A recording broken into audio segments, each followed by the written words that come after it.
Bismillahirrahmanirrahim. Assalamualaikum warahmatullahi wabarakatuh.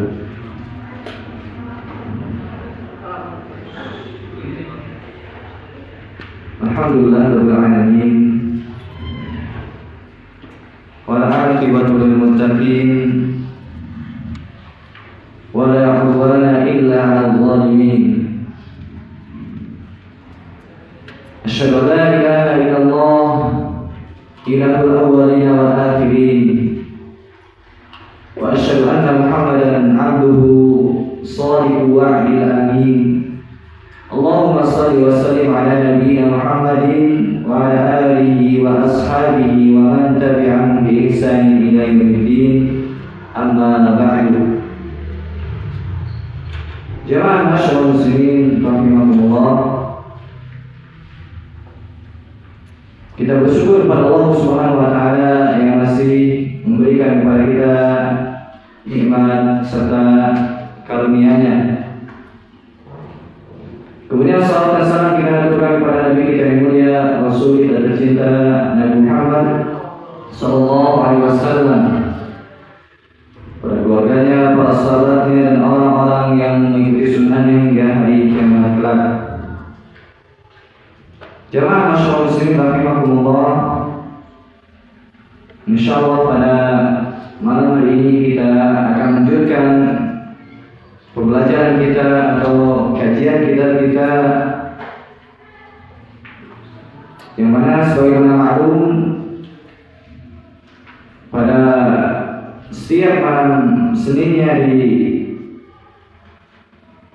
ba'da maghrib kita akan membahas suatu kitab yang erat kaitannya dengan kehidupan kita sehari-hari, yaitu Khulasatul Ta'limil Ilmi, yaitu ringkasan bagaimana seorang melakukan ilmu, yang ditulis oleh Syekh Shalih Al-Utsaimin hafizahullah ta'ala. Kenapa pembahasan ini sangat penting untuk kita ketahui dan pelajari? Karena sebagaimana sering anak ulang bahwasanya seorang itu mendapatkan ilmu yang bermanfaat sesuai kadar pengaguan dia terhadap ilmu. Dan di dalam kitab ini akan dibahas poin per poin apa saja yang termasuk pengaguan terhadap ilmu. Karena kita juga telah bahas bahwasanya seorang mendapatkan ilmu sesuai dengan kadar pengaguan dia terhadap ilmu. Yang pertama kita sudah bahas, seorang dianggap melakukan ilmu ketika dia berusaha untuk membersihkan hatinya, membersihkan dari syubhat, membersihkan dari syahwat. Itu yang pertama. Kemudian yang kedua kita juga sudah bahas, seorang dianggap melakukan ilmu ketika dia ikhlas dalam menuntut ilmu. Kemudian pada malam hari ini kita akan lanjutkan kepada poin yang ketiga, seorang dikatakan melakukan ilmu jika dia melakukan poin yang ketiga itu. Ya, poin yang ketiga ini. Kata beliau rahimahullah ta'ala, poin yang ketiga, jam'u himmatin nafsi alaih, yaitu mengumpulkan keinginan untuk mendapatkan ilmu. Ini poin yang ketiga. Seorang dianggap melakukan ilmu ketika dia mengumpulkan keinginannya untuk mendapatkan ilmu yang bermanfaat. Karena kita ketahui bersama bahwasanya setiap dari manusia pasti menginginkan sesuatu hal, pasti itu. Ada manusia menginginkan sesuatu hal. Betul tidak? Dan ketika seorang manusia menginginkan suatu hal, pasti di sana ada usaha, kesungguhan bagaimana ia mendapatkan hal tersebut.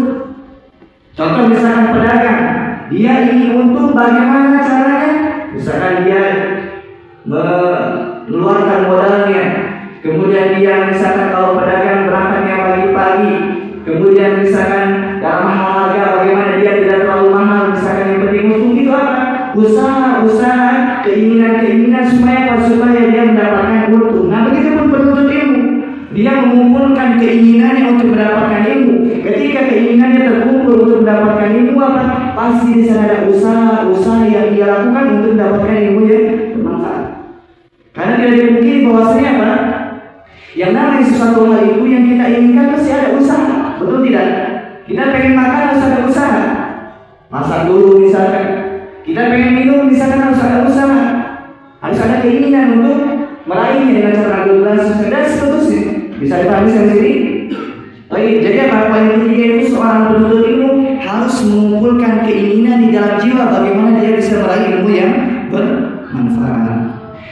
Kata beliau penulis hafizallahu taala, tujma'ul himmatu 'ala al-matlubi bitafakkuri thalathati umur. Terkumpulnya himmah atau keinginan untuk mendapatkan ilmu yang bermanfaat itu terkumpul pada 3 hal. Jadi kalian perhatikan, catat apa saja 3 hal yang termasuk kita mengumpulkan keinginan kita dalam menuntut ilmu agama atau mendapatkan ilmu yang bermanfaat. Yang pertama, awwaliha al-hirsu 'ala ma yanfa'. Yang pertama, seorang mesti semangat untuk meraih apa-apa yang bermanfaat bagi dia. Jadi seorang harus ada keinginan untuk mendapatkan sesuatu yang bermanfaat untuk dia. Ini yang pertama. Jadi apa? Harus semangat untuk mendapatkan sesuatu hal yang ingin bermanfaat bagi dia. Kebalikannya apa? Berarti dia harus meninggalkan sesuatu yang tidak bermanfaat. Dan kemanfaatan itu ada 2. Pertama, kemanfaatan secara duniawi. Yang kedua, kemanfaatan secara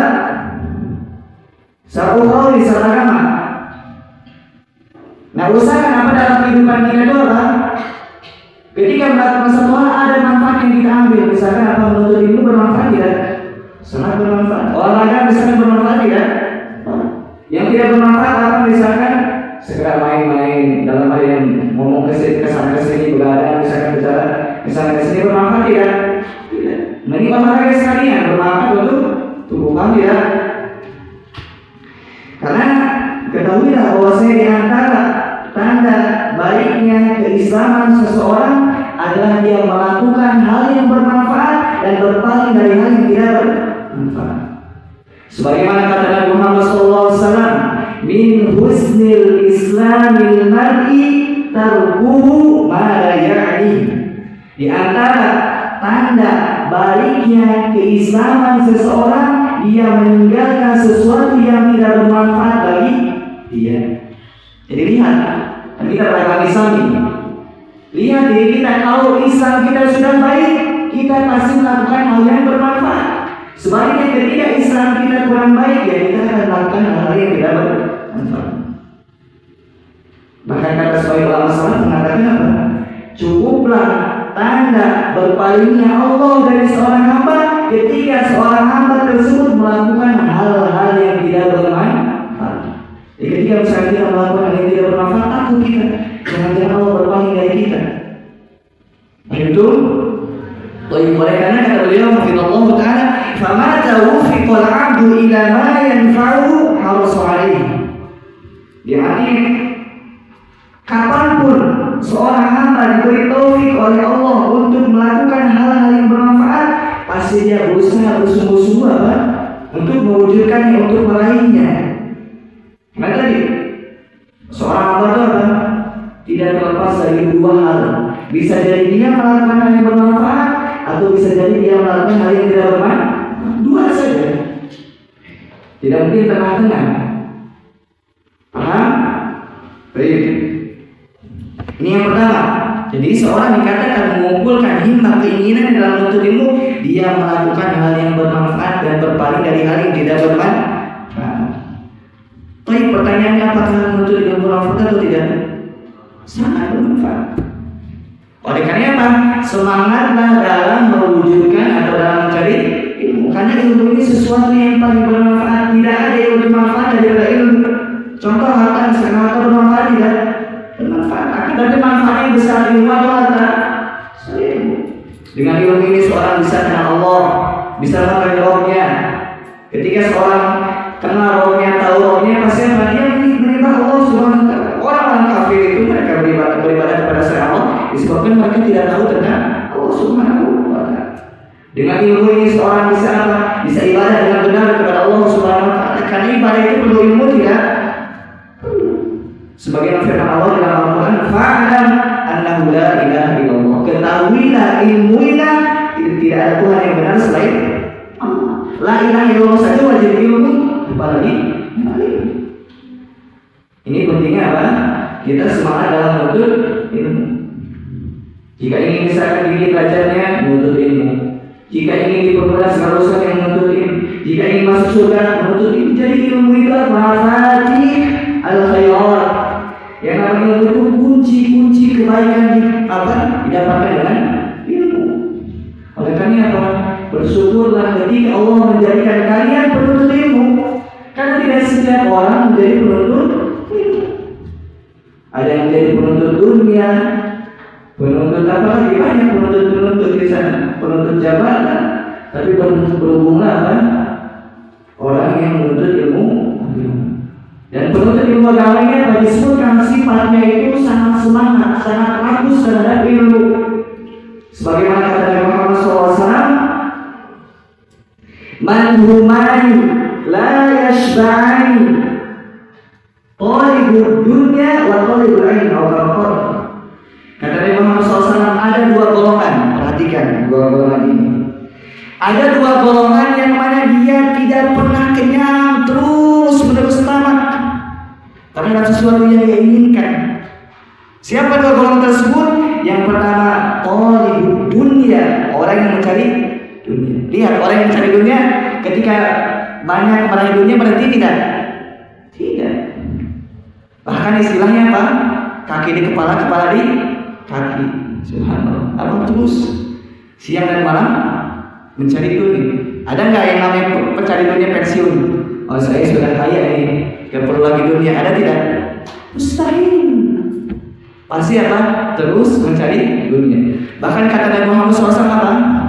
Bani Adam itu tidak akan pernah kenyang. Nabi Adam itu tidak tahu, Bani Adam itu atau manusia tidak pernah kenyang. Bahkan kata Nabi Muhammad SAW apa? Ketika seorang mempunyai emas sebesar lembah itu apa? Di antara dua bukit kan? Lembah. Banyak tidak? Seandainya manusia punya emas sebesar itu, kata Nabi Muhammad SAW apa? La bertago sanian. Jika punya satu akan mencari dua. Jika sudah punya dua lembah berupa emas, la bertago sanian. Dia akan mencari yang ketiga terus. Kapan sampai kapan? Wala yang tahu jauh di Adam illa turab. Dia baru berhenti mencari dunia ketika meninggal dunia. Insyaallah.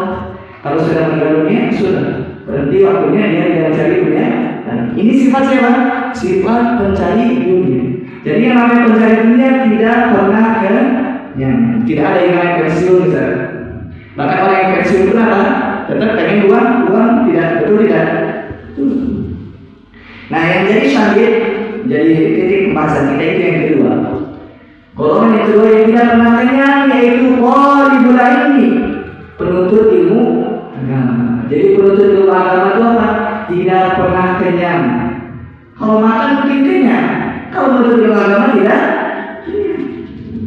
Jadi lihat, sudahkah kita bisa dicap sebagai penuntut ilmu atau belum? Sifatnya apa kalau penuntut ilmu itu? Semangat, terus menuntut ilmu, tidak pernah tidak ada yang namanya misalkan saya santri pensiun jadi santri atau misalkan mantan santri gitu. Ada tidak? Tidak ada. Tidak ada yang istilahnya mantan santri atau misalkan mantan penuntut ilmu misalnya. Ada nggak? Tidak ada. Kalau misalkan orang ternyata dulu dia menuntut ilmu kemudian dia pensiun, berarti menuntut ilmunya tidak betul, tidak benar. Karena penuntut ilmu yang sesungguhnya terus menerus menuntut ilmu sampai meninggal dunia. Dikatakan kepada Imam Ahmad rahimahullah taala rahmatan wasi'ah, ila mata tatlubul ilm atau tatlubul ilm, sampai kapan kau menuntut ilmu? Beliau menjawab, ma'al mahdarah ila al-maqbarah. Aku menuntut ilmu itu apa? Dari mulai aku membawa pena yakni di dunia ilal maqbarah, sampai meninggal dunia yaitu dikuburkan. Jadi yang namanya menuntut ilmu itu sampai dikuburkan. Ada yang mengatakan apa? minal mahdi ilal lahdi, dari pangkuan sampai liang lahat. Ini bukan hadis ya. Ini bukan hadis. Sebagian orang mengatakan apa ini hadis. Tapi ini bukan hadis. Ini hanya pepatah saja. Itu. Begitupun ada yang mengatakan utlubul ilm walau sin. Carilah ilmu walaupun ke negeri Cina. Pernah dengar? Apa yang negeri Cina? Ke Arab besar untuk ilmu. Ya, ini hadis bukan? Hadis bukan hadis. Meskipun sebagian orang mengatakan apa? Hadis. Begitupun misalkan an-nadhafatu minal iman, kebersihan itu bagian dari iman. Ini juga bukan hadis. Yang hadis itu apa? Al-tahuru syatrul iman. Bahwasanya kebersihan itu merupakan apa? Syatrul atau setengah dari keimanan. Ini baru hadis. Kalau an-nadhafatu minal iman bukan hadis. Banyak itu. Baik, kesimpulannya apa? Kalau seorang ingin dicap dilabeli penuntut ilmu, mesti dia semangat dalam menuntut ilmu. Betul tidak? Betul. Jadi kita harus semangat, jangan menuntut ilmu. Harus semangat. Tapi terkadang apa? Kita juga apa? Lalai, kita juga lemas. Tapi apa? Jangan putus asa. Ketika lalai misalkan, bangkit lagi. Ya kita manusia, bisa futur juga. Terkadang apa semangat, kadang tidak. Tapi apa? Ketika tidak semangat langsung berusaha untuk bangkit. Atau misalnya ketika lemah nggak apa-apa, bisa berolahraga supaya apa? Supaya membangkitkan semangat misalkan dan lain sebagainya. Paham tuh? Baik, nawasib dalam sana fi hada al-bab. Qala al-muallif rahimahullah ta'ala thaniha al-isti'anatu billahi azza wa jalla fi tahsilihi. Ini poin yang kedua.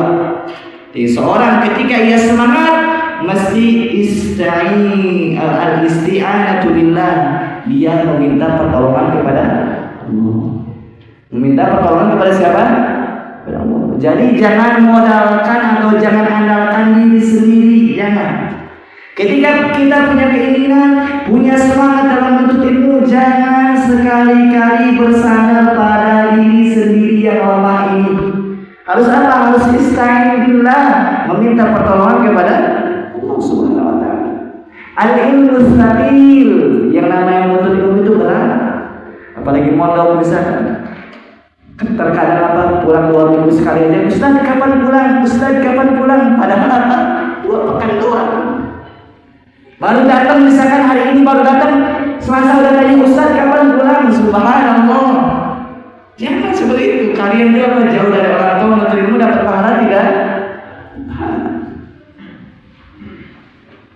Disebabkan ilmu itu berat apa? Harus meminta pertolongan kepada Allah Subhanahu wa taala. Kenapa? Al-ilmu tsaqil, ilmu itu berat.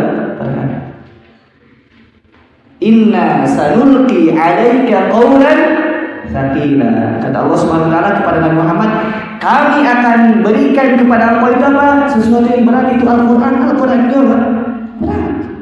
Dalam artian apa? Jiwa itu pengennya leha-leha, pengennya santai, pengennya di rumah, pengennya main HP, pengennya apa? Yang enak-enak. Tapi apa? Ilmu ini mendorong untuk apa? Mendorong kita untuk terus belajar, mengamalkan ilmu. Jadi di sini ada 2 pertentangan. Jiwa pengennya leha-leha, ilmu pengennya kita semangat, pengen mengamalkan. Bertentangan tidak? Bertentangan. Oleh karena menuntut ilmu bukan sesuatu yang mudah. Oleh karena apa? Wajib bagi kita seorang penuntut ilmu jangan bersandar pada diri sendiri, harus bersandar kepada Allah Al-Qawi, Allah yang Maha Kuat. Kita itu apa? Wa khuliqul insan dha'ifa. Kita itu diciptakan dalam keadaan lemah. Kita yang lemah ini mesti meminta pertolongan kepada Zat yang Maha Kuat, yaitu Allah Subhanahu wa taala. Kenapa tadi menuntut ilmu itu berat? Begitupun ketika seorang menuntut ilmu berat, belum lagi dia menghafalkannya, belum lagi dia memahaminya, lebih berat lagi. Sudah menuntut ilmu berat, belum menghafalkan, belum memahami, berat tidak? Berat di atas keberatan. Gimana bahasanya? Jadi sudah berat ini lagi dengan keberatan. Itu mungkin bahasa Inggrisnya amburadul, tapi bisa dipahami kan? Ya, karena bukan guru bahasa Indonesia soalnya. Paham tuh? Nah, ketika seorang menuntut ilmu, memahami ilmu, menghafalkan ilmu, mengamalkannya lebih berat lagi. Subhanallah. Apa berat yang saling bertumpuk-tumpuk, mungkin bahasa seperti itu ya. Berat satu menuntut ilmu, berat lagi apa memahaminya, berat lagi menghafalkannya, kemudian berat lagi mengamalkan yang sudah berapa tingkatan ini? 4. Kemudian ketika seorang bisa mengamalkan ilmu, lebih berat lagi ketika istiqomah. Berat tidak? Belum lagi ketika istiqomah dia harus mendakwakan ilmunya, lebih berat lagi. Apalagi misalkan apa? Terkadang jamaahnya misalkan ngobrol sendiri sendiri, berat tidak ini? Nah, harus ingatkan lagi. Jadi apa? Tidak mudah. Jadi seorang ustaz itu mudah tidak? Tidak. Dia harus persiapan dulu, harus baca dulu. Karena kalau ustaz tidak belajar lagi, misalkan sudah jadi ustaz, saya ustaz nih, nggak perlu belajar lagi. Ya kalau nggak belajar lagi, apa yang mau disampaikan? Betul tidak? Jadi kalian misalkan kalau nanti sudah jadi guru, sudah jadi ustaz, apa? Jangan sampai pensiun dini. Ya udah saya sudah jadi ustaz, tidak perlu belajar lagi. Enggak. Tapi apa harus terus belajar. Paham itu? Tapi kata beliau apa? Al-isti'anatu billahi azza wa jalla fi tahsilihi. Yaitu yang kedua, seorang mesti meminta pertolongan kepada Allah fi tahsilihi, dalam mencari ilmu. Jadi harus meminta pertolongan kepada Allah Subhanahu wa taala. Ini yang kedua. Kemudian yang ketiga, khalisiha adamul ajzi an bulughil bughyati minhu. Ini yang ketiga. Seorang dikatakan dia mengumpulkan keinginannya untuk menuntut ilmu, yaitu melakukan poin yang ketiga, berubah adamul ajzi an bulughil bughyati minhu. Tidak lemah, tidak malas untuk meraih ilmu, meraih keinginannya. Jadi ketika seorang misalkan sudah semangat, jangan lemah. Jadi harus terkumpul 3 hal: semangat, meminta pertolongan kepada Allah, kemudian jangan lemah, jangan malas, jangan futur. Ketika seorang mampu mengumpulkan 3 hal ini, absyiru, berbahagialah dia. Karena 3 poin ini merupakan apa? Nikmat yang luar biasa. Bagaimana seorang bisa semangat, bagaimana seorang tidak lemah, tidak malas, bagaimana seorang bisa memohon pertolongan Allah kepada Allah atau senantiasa memohon pertolongan kepada Allah. Oleh karena apa? Kalian penuhi 3 hal ini. Yang pertama apa? Semangat. Yang kedua, minta pertolongan kepada Allah. Yang ketiga, jangan malas. Dan 3 poin ini telah disebutkan di hadis yang diriwayatkan oleh Imam Muslim, sebagaimana dikatakan oleh Syekh Hafizahullah Taala, wa qad jumi'at hadhihi al-umur thalathatu fil hadits alladhi rawahu Muslim an Abi Hurairah radhiyallahu anhu anna an-nabiy sallallahu alaihi wasallam qala ihris ala ma yanfa'uk wasta'in billahi wa la ta'jaz wa la ta'jiz. Yang artinya kata beliau 3 hal ini, yakni apa 3 hal tadi? Semangat, kemudian meminta pertolongan kepada Allah, kemudian jangan lemah, terkumpul dalam hadis yang diriwayatkan oleh Imam Muslim dari sahabat Abu Hurairah radhiyallahu anhu. Beliau mengatakan bahwa Sayyidina Nabi Muhammad SAW bersabda, ihris, semangatlah. Ini poin pertama. Ihris, semangat. Ala ma yanfa'uk, semangat untuk apa? Bukan semangat pada hal yang tidak bermanfaat atau semangat pada hal yang haram, tidak. Tetapi semangatlah terhadap hal-hal yang bermanfaat bagi. Menuntut ilmu bermanfaat tidak? Bermanfaat, semangat. Kemudian ini yang pertama. Yang kedua, wasta'in billah, meminta pertolongan kepada Allah. Minta kepada Allah, ya Allah beri saya ilmu yang bermanfaat, ya Allah beri saya semangat dalam belajar, ya Allah mudahkan hafalan saya, ya Allah beri saya ilmu yang bermanfaat dan lain sebagainya. Ini yang kedua. Kemudian yang ketiga, wala ta'jiz, jangan lemah. Ketika seorang mengumpulkan 3 hal ini, apa saja 3 halnya tadi? Semangat, kemudian minta pertolongan kepada Allah, kemudian jangan lemah. Nah, ketika terkumpul 3 hal ini apa? Pasti dia mendapatkan apa yang dia inginkan.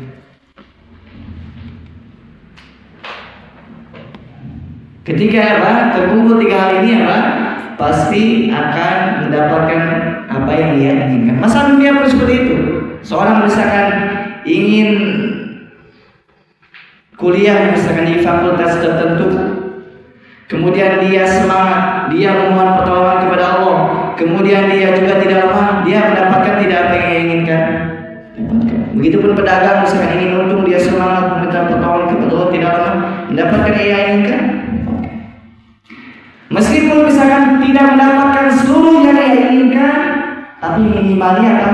Sebagiannya dia dapatkan. Paham tidak? Misalkan seorang pengen hafal 30 juz misalkan, dia sungguh-sungguh semangat minta pertolongan kepada Allah, kalaupun tidak hafal 30 juz, paling tidak hafal misalkan juz 30 misalkan. Betul tidak? Kalau tidak misalkan 15 juz atau 10 juz, ketika memang sungguh-sungguh minta pertolongan kepada Allah, pasti dia hafal Al-Quran, pasti. Meskipun tidak seluruhnya, pasti sebagian. Baik itu. Oleh karena kata beliau, Hafizallahu Ta'ala, qala al-Junaidu rahimahullahu ta'ala, ma talaba ahadun syai'an bi jiddin wa sidqin illa nala, fa in lam yanalhu kullahu nala ba'dahu. Allahu akbar. Yang artinya, tidaklah seorang menginginkan sesuatu kemudian dibarengi dengan kesungguhan, dengan semangat, pasti dia mendapatkan apa yang dia inginkan. Kalaupun tidak mendapatkan seluruhnya, mendapatkan sebagian. Terhitung. Soalnya jika ingin sesuatu hal, kemudian dia semangat sungguh-sungguh untuk mewujudkan hal tersebut atau mencapai hal tersebut, pasti mendapatkan apa yang dia inginkan. Kalaupun tidak semuanya, sebagian. Terhitung. Baik. Wa qala Ibnu Qayyim rahimahullah ta'ala fi kitabih Al-Fawaid. Ibnu Qayyim berkata di dalam kitabnya Al-Fawaid, perhatikan kata-kata bagus ini. Idza qala'a najmul himmati fi dhuramil lailil batala wa radifahu qamarul azimah ashraqatil ardu bi nuri rabbiha. Kata beliau, ketika muncul keinginan di dalam jiwa, sebagaimana munculnya bintang di tengah kegelapan malam, kemudian keinginan jiwa tersebut diiringi dengan semangat, sebagaimana yang namanya bintang itu cahayanya diiringi dengan bulan. Maka ketika keadaannya seperti ini apa? Asyraqatil ardu bi nuri rabbiha. Maka cahaya keinginan seorang hamba tersebut akan terpancar dalam kehidupannya, sebagaimana tadi cahaya malam, kegelapan malam menjadi terang disebabkan cahaya dari bulan dan cahaya dari bintang. Paham tidak? Paham tidak? Tidak. Ini apa? Kata-kata bujang enggak? Tahu bujang tidak? Ya kata-kata mungkin ada sisi keindahan bahasanya ya. Anda ulangi. Jadi gampang itu apa? Keinginan jiwa itu apa? Merupakan cahaya, sehingga apa? Diserupakan dengan cahaya bintang dan bulan. Anda ulangi saja ya. Perhatikan. Idza qala an-najmul himmati fi ghulamil lailil batala wa radifahu qamarul azima asyraqatil ardu bi nuri rabbiha. Ketika muncul keinginan yang dari dalam jiwa, sebagaimana munculnya cahaya di tengah-tengah kegelapan, yaitu cahaya apa? Cahaya bintang. Kemudian cahaya bintang tadi diiringi dengan cahaya bulan, sebagaimana cahaya dari keinginan di dalam jiwa itu diiringi dengan cahaya semangat. Nah, ketika jiwa di dalamnya itu ada keinginan yang besar, tekad yang kuat, maka apa? Akan muncul cahaya dari Allah Subhanahu wa taala. Berupa apa? Berupa ilmu yang bermanfaat, berupa hal yang bermanfaat. Sebagaimana misalnya tadi, gelap malam menjadi terang benderang disebabkan cahaya dari bintang dan dari bulan. Paham itu? Tadi bagus tidak kata-katanya? Pujang dari. Jadi tidak perlu apa? Kita ngambil kutipan-kutipan orang barat. Seandainya kita misalkan menggali kita para ulama, luar biasa kata-kata mereka. Ini di sini apa diperumpamakan keinginan itu sebagaimana cahaya. Karena namanya keinginan itu cahaya. Yang mana cahaya tersebut akan menghasilkan cahaya yang lain. Sebagaimana tadi cahaya bintang diiringi dengan cahaya bulan. Cahaya berupa keinginan dan semangat akan membuat cahaya ilmu dari Allah Subhanahu wa taala. Itu kenapa? Karena yang nama ilmu ini cahaya. Al-ilmu nur. Ilmu itu cahaya. Wal jahlu dhalam. Dan yang namanya kebodohan itu kegelapan. Sebagaimana tadi misalnya gelapnya malam disinari dengan cahaya bintang dan bulan, begitu pun kegelapan kebodohan ketika muncul cahaya ilmu, hilang kegelapan kebodohan. Sebagaimana cahaya atau sebagaimana kegelapan malam hilang disebabkan cahaya bulan dan cahaya bintang. Paham tuh? Thayyib, alhamdulillah. Bagus tidak kata-katanya? Bagus.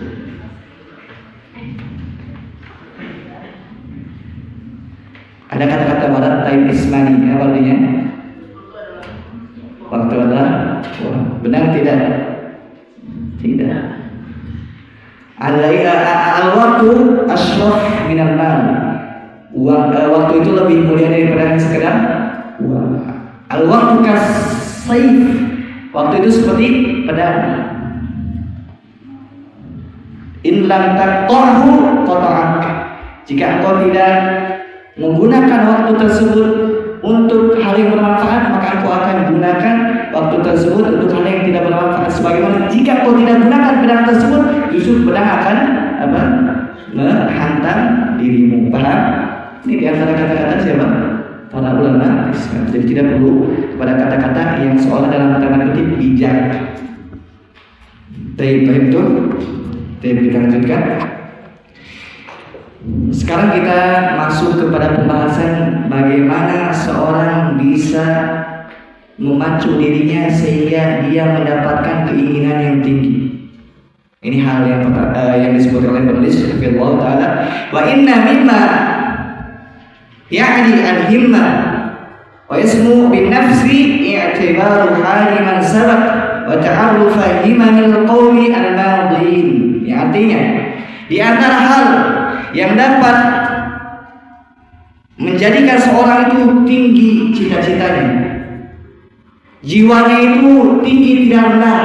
Apa hal tersebut? Yaitu melihat keadaan salafus saleh. Ketika kita misalkan melihat suatu kaum yaitu salafus saleh, apa? Jiwa kita akan tinggi, cita-cita kita akan tinggi. Karena tidak dipungkiri bahwasanya ketika seorang melihat suatu kaum dan dia terus-menerus melihat kaum tersebut atau membacanya atau mendengarkannya, pasti mau tidak mau dia akan mencontoh kaum tersebut. Contoh misalnya, seorang yang terus melihat keadaan ahli dunia, melihat mobilnya, melihat rumahnya, melihat kendaraannya dan lain sebagainya, kira-kira orang yang terus melihat orang kaya seperti itu, dia terdorong tidak untuk menjadi orang kaya? Orang misalkan yang nontonnya main bola terus, kira-kira pengen tidak dia menjadi pemain bola tersebut? Begitupun hal yang lainnya. Ketika seorang terus-menerus melihat sesuatu yang dia saksikan, mau tidak mau pasti dia akan mencontoh.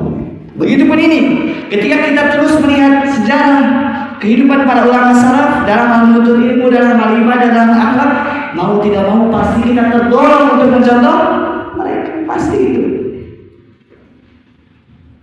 Seandainya kita misalkan perhatikan keadaan salafus saleh, luar biasa mereka itu. Dalam hal apa? Semangatnya dalam untuk ilmu. Bahkan Imam Nawawi rahimahullah. Siapa yang tidak tahu Imam Nawawi? Tahu tidak? Beliau salah satu penulis kitab Riyadhus Shalihin. Nah, beliau ini apa? Kitab Riyadhus Shalihin ini bukan jualan ya. Ini sekedar dikatakan. Kitab Riyadhus Shalihin ini apa? Hampir di setiap masjid ada. Apapun mazhabnya, mau Malikiyah, mau Syafi'iyah, mau Hanafiyah, mau Hanabilah, pasti mengkaji kitab ini. Subhanallah.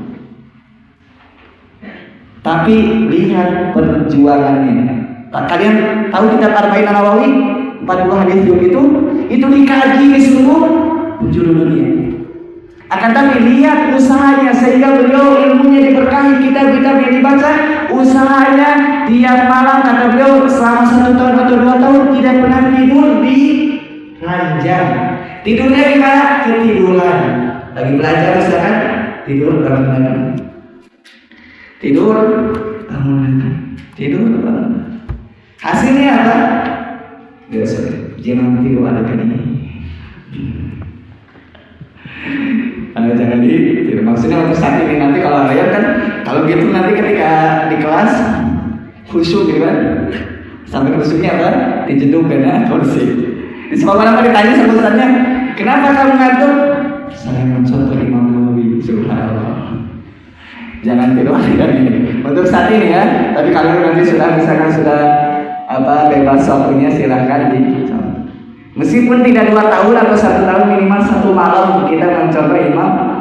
Misalnya ketika kepulangan nanti pekan depan selanjutnya misalnya pulang, saya akan mencontoh Imam Nawawi. Saya begadang menuntut ilmu, tidak akan tidur kecuali ketiduran. Subhanallah. Tapi hasilnya apa? Hasilnya kita beradu seperti itu. Itu apa di antara semangat Imam Nawawi rahimahullah. Bahkan dikisahkan dari beliau apa? Beliau tiap harinya belajar 12 mata pelajaran atau apa? 12 mata pelajaran. 12 mata pelajaran ini semuanya agama. Gak ada belajar bahasa Inggris misalkan Imam Nawawi, gak ada. Bukan berarti kalian nanti di kelas, saya nggak mau belajar bahasa Inggris karena Imam Nawawi nggak belajar bahasa Inggris. Enggak. Maksudnya apa? Lihat semangatnya. Apa itu? Itu makna sultan. Jadi apa? Tidaklah mereka itu menjadi ulama disebabkan apa? Disebabkan kesungguhan mereka setelah taufik dari Allah Subhanahu wa taala. Jadi mungkin ada dulu. Allah a'lam bishawab.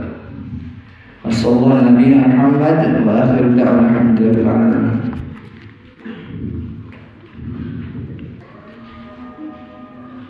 Kemudian penulis Allah taala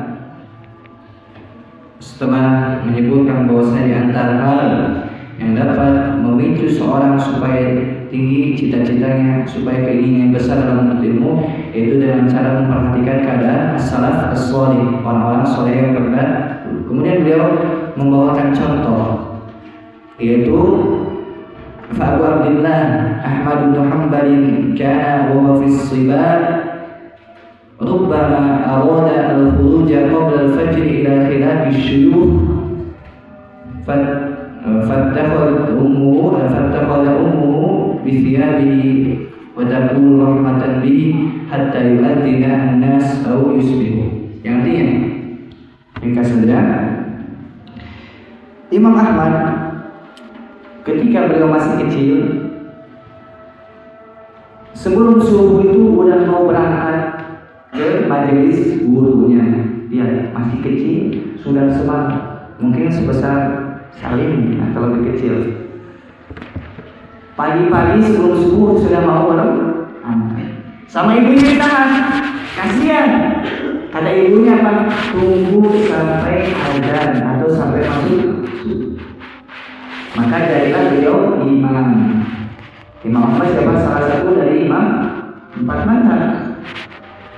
Ini kesungguhan beliau. Kemudian setelahnya ada Al-Imam Al-Khatib Al-Baghdadi. Beliau membaca Sahih Bukhari dalam 3 majelis. Sahih Bukhari hadisnya berapa? 7.000 lebih. 7.275 kalau nggak salah. 7.000 lebih. Membacanya apa? 3 kali majelis. Banyak 3.000. Dan itu apa?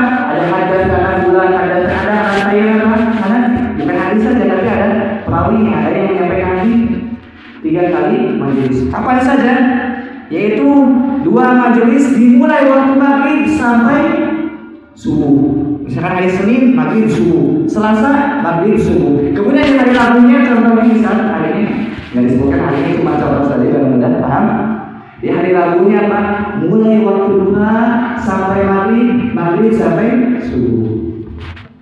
Ini semangat tidak? Saya mau seperti Imam Al-Khatib tadi misalnya.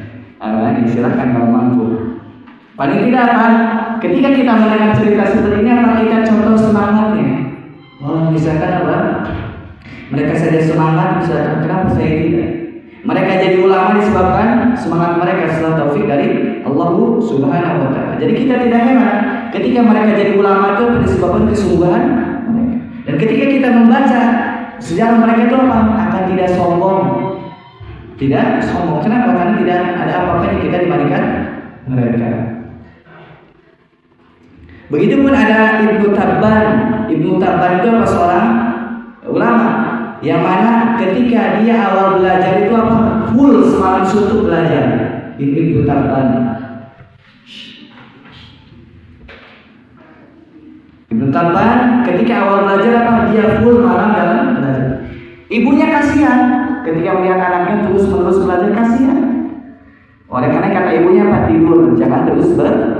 Ya orang apa seorang anak ketika ibunya bilang mau tidak mau harus nurut. Tapi nurutnya disiasati. Misalkan ini lampu, kemudian supaya ibunya nyangka dia tidur, ditutupi. Kalau masih kita sama ember mungkin tutupi lampunya sama ember. Ketika ibunya tidur, dibuka lagi embernya pun belajar lagi. Jadi paham tuh? Baik. Mungkin kita cukupkan, nanti sisanya insya Allah dibahas di selanjutnya. Karena kali ini sudah mulai tidak fokus. Allah a'lam bishawab. Wassallallahu Nabi Muhammadin wa alhamdulillah. Mungkin ada pertanyaan?